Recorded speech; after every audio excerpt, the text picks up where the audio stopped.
ஏயா உன் பங்காளி 20 நீ துரோகம் பண்ண நினைச்ச,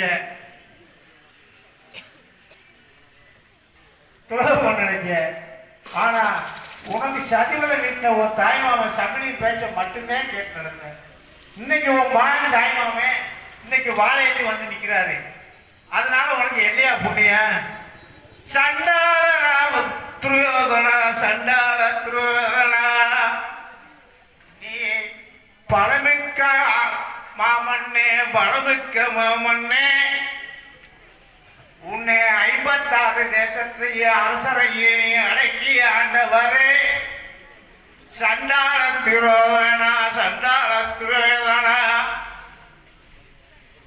உனக்கு இந்த கெதிவார நாங்களெல்லாம் துடிக்கிறமே, உனக்கு கேட்கலையோ, துடிக்கிறமே கேட்கலையோ, இந்த குருச்சேத்திர பூமியிலே நீ படுகளமா கிடக்கிறையே, படுகளமா கிடக்கிறையே. நாங்க எந்த நீதிக்கு நாங்க போவோம், எந்த நீதிக்கு நாங்க போவோம். நீதி தவறுனது நீ அல்லவா, நீதி தவறுனது நீ அல்லவா.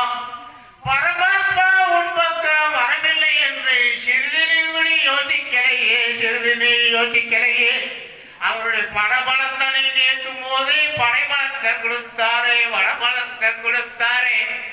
ஏயா நீ அவரை உன் பக்கம் இருக்க உனக்கு மதி இல்லையே, உனக்கு கொடிது கூட மதி இல்லையே. அவருக்கு பரமாத்மாவை மிஞ்சி நீ செய்ய முடியும் என்று துணிவு கூட நினைக்கலையே, துணிவு கூட நினைக்கலையே.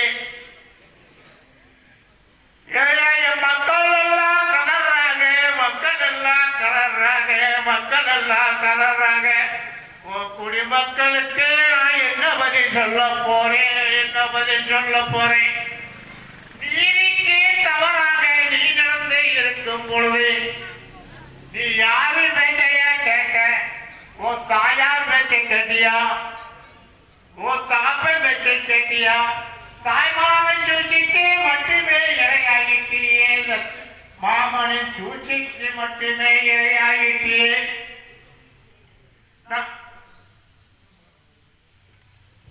அப்படி இருக்கையிலே இந்த குருச்சேத்திர பூமியிலே உனக்கு நாங்க படுகளமா பார்க்கிறோமே, படுகளமா பார்க்கிறோமே, படுகளமா பார்க்கிறோமே.